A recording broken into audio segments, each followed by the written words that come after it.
Halo, halo, apa kabar Anda semua? Semoga selalu dalam keadaan sehat walafiat. Saya ajak Anda pagi ini ngobrol lagi dengan Bung Rocky, tapi ini ngobrolnya seperti biasa di tengah jalan ya.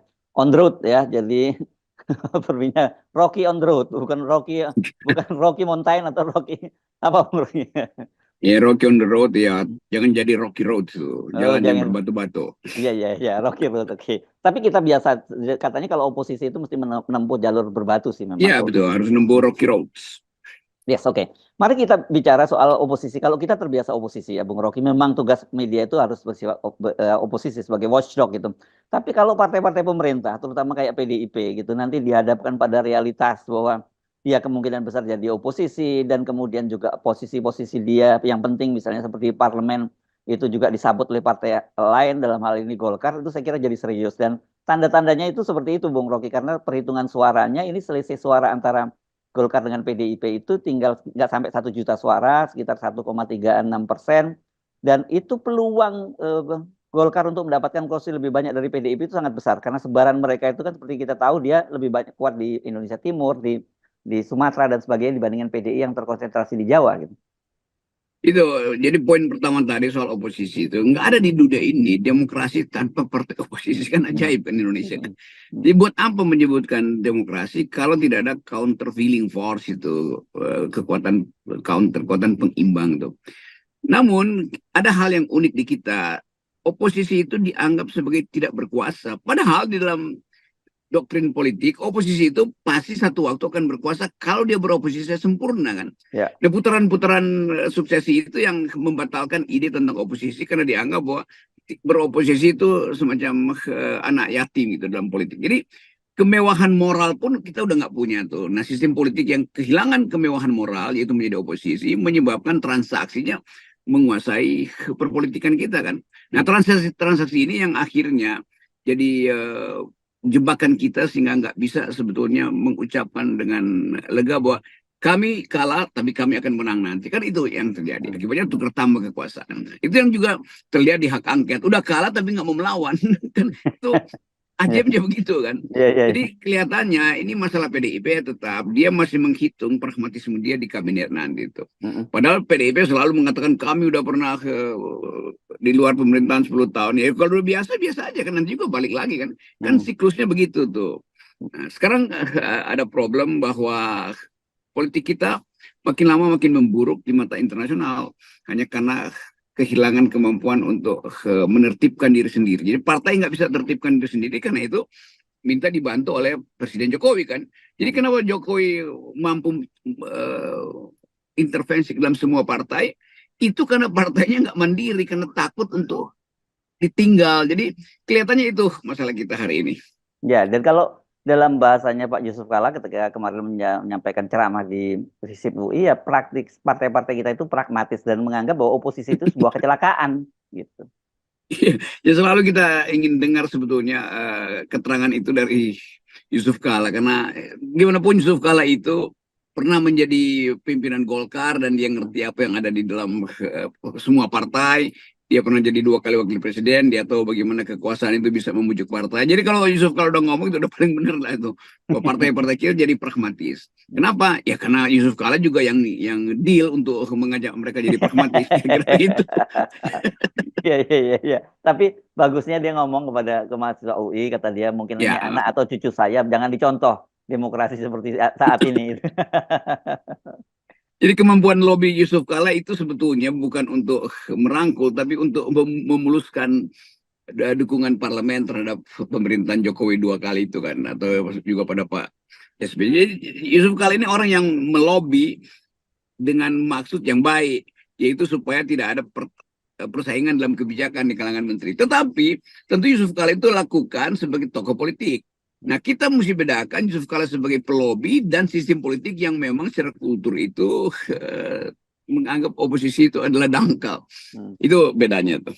Ya, oke. Mari kita balik lagi ya ke posisi PDIP dan Golkar dan Oke. DPR hari ini. Kalau kita lihat perhitungan suara seperti kita sebut tadi, kemungkinan besar itu PDIP itu kalau betul-betul akhirnya memilih jalan oposisi dia bakal kehilangan banyak. Satu di parlemen karena Gerindra sendiri sudah menyatakan bahwa mereka tidak akan mengubah Undang-Undang MD3 yang mengatur tadi itu yang kita sebut bahwa apa sih syaratnya jadi ketua ketua DPR itu yang kursi terbanyak ya, bukan hanya suara terbanyak itu. Jadi patokannya yang dipegang kursi terbanyak dulu, baru baru nanti kalau sama-sama terbanyak dilihat suara terbanyaknya siapa. Dan peluang itu kemungkinan disabot oleh Golkar. Dan kalau Golkar itu tentu kita akan mesti bicara Pak Jokowi yang dalam beberapa waktu terakhir ini ya semua orang membicarakan itu, bahkan saya kira Anda dengar sendiri dari internal Golkar memang ada rencana akuisisi itu, dan itu dampaknya tentu saja selain kepada PDIP juga Pak Prabowo nanti yang jadi kalau beliau terpilih menjadi presiden. Itu pasti akan terjadi ketegangan antara parlemen dengan presiden, selalu begitu. Tetapi yang unik nanti, koalisi Prabowo dimenangkan atau anggap aja sebagai presiden nanti, kalau itu betul terjadi, sementara Gerindra tidak menguasai parlemen. Dan yang menguasai parlemen adalah partai-partai yang dari awal sebetulnya minta perlindungan Jokowi itu. Tetapi nanti juga akan berubah kalau Golkar menguasai parlemen dan PDIP praktis menjadi oposisi di parlemen, fraksinya Gerindra itu akan dijepit, dijepit oleh Golkar maupun dijepit oleh PDIP kan. Nah ini yang menyangkut pembentukan anggaran, karena tetap aja anggaran itu mesti diizinkan oleh atau harus melihat perimbangan kekuatan di DPR. Itu artinya Pak Prabowo nanti juga akan ditawan oleh DPR karena Gerindra itu jadi bukan utama lagi di DPR kan. Tetap begitu terjadi kekuatan baru di parlemen, tentu Pak Prabowo akan dilagi dengan partai-partai yang sebetulnya adalah bagian dari tim pemenangan dia kan. Jadi koalisi bubar lalu berubah lagi menjadi tukar tambah pragmatis ketika parlemen dikuasai oleh Golkar, dan Gerindra akan ya mulai marah-marah lagi Gerindra tuh. Ya, nah yang agak mengherankan adalah PDIP ya, Bung Rocky, dengan situasi semacam ini, mereka saya menyimak pernyataan dari Hendrawan Supratikno ya, ini salah satu tokoh senior lah di PDIP di fraksi, dia menyatakan bahwa sampai sekarang mereka itu soal hak angket itu masih menunggu hasil dari perhitungan suara begitu ya. Dan selain itu mereka juga mempertimbangkan ada faktor bahwa banyak sekali kader mereka yang di kabinet, dan juga Pak Jokowi itu masih memegang KTA dari PDIP. Pertanyaan saya, kalau mereka semakin lama menunggu, bukannya mereka makin dihabisi oleh Pak Jokowi? Itulah mental PDIP itu, mental yang kita tonton dari hari ke hari, nggak ada semacam keteguhan batin dari PDIP kan. Jadi mungkin kita bisa asumsikan bahwa Ibu Mega lagi belanja isu itu atau belanja psikologi itu, maka setiap kader PDIP disuruh ngomong, tapi kemudian yang lain bantai. Jadi saling membantah di dalam partai itu menunjukkan PDIP memang kehilangan kemampuan untuk menetapkan diri sebagai pejuang tuh. Karena hitungan-hitungan material tadi itu, ya masih ada sejumlah menteri di kabinet dan itu bisa sampai Oktober. Masih ada kemungkinan Jokowi mungkin nyadar. Kira-kira itu kan semua itu kan gejala yang kita pantau setiap hari sebagai pragmatisme atau bahkan oportunisme, sikap oportunistik dari PDIP. Padahal seperti dikatakan oleh Hasto juga kan, dia dia bicara dengan di forum yang sama dengan Pak Yusuf Kalla, katanya ini algoritmanya algoritmanya Ganjar Mahfud itu katanya dikunci 17%. Nah, siapa yang bisa mengunci algoritma kan? Itu saya kira ya penguasa gitu, mungkin algoritma di KPU maksudnya gitu ya. Ya tapi yang kunci itu Jokowi lah yang kunci. Memang perintah siapa tuh KPU tuh. Ya. Jadi tetap kita lihat itu kekuatan Jokowi masih ada tuh, dan tapi itu kan kekuatan yang palsu sebetulnya kan. Kalau kita lihat dari hari ke hari Jokowi berupaya untuk nyari pasangan baru untuk mengamankan dia, itu kan artinya dia melemah. Tapi kenapa PDIP tidak bisa baca itu? Nah, kalkulasi saya bukan sekedar adanya menteri-menteri di kabinet, tetapi tetap ada kasus-kasus yang bisa dibongkar lagi sebagai skandal korupsi PDIP. Itu aja sebetulnya intinya.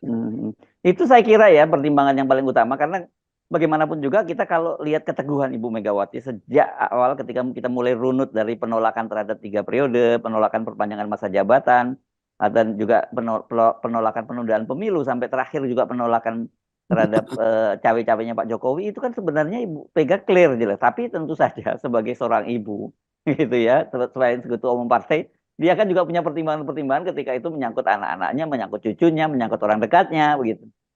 Iya, akhirnya omongan-omongan ini yang bocor halus ke publik kan, bahwa Hmm. Megawati sebenarnya takut Puan nanti diperkarakan Jokowi, Puan Hmm. takut suaminya diperkarakan Jokowi, kira-kira itu aja kan, Hmm. sekitar itu isunya tuh. Walaupun nanti dianggap kok kalian nyebar isu, ya bukan, kita mau menganalisis kenapa PDIP ragu, maka cuma ada dua alasan tuh, yaitu soal kepentingan dia dengan sisa-sisa APBN yang masih bisa berguna pada partai sampai Oktober nanti, karena itu menterinya nggak mau ditarik.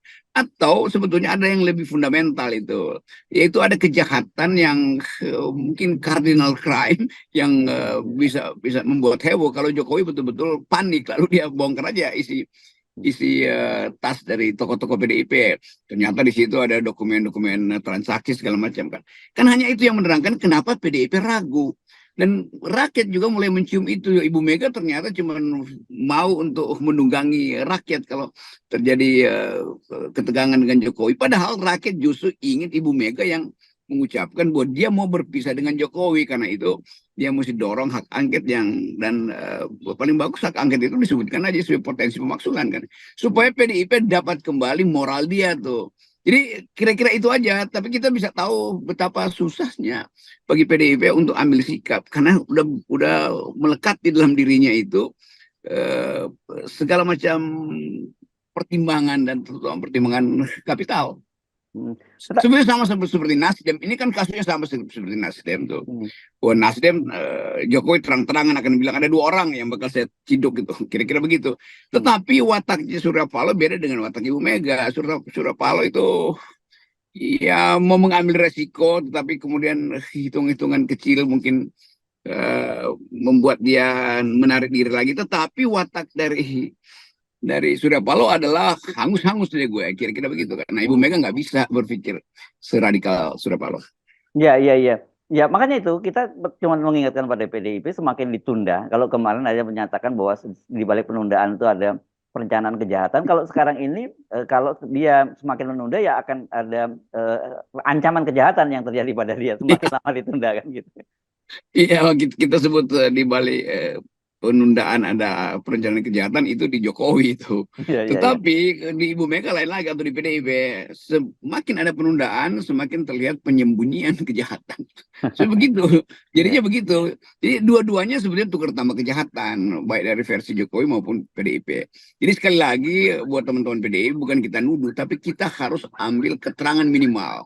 Karena Hmm. kita mau cari apa eksplanasinya. PDIP menunda, ya cuman itu. Hmm. Berarti di dalam PDIP ada persembunyian para penjahat juga, yang juga dikenali oleh si penjahat utama, yaitu Jokowi. Ini algoritmanya susah ini menjelaskannya.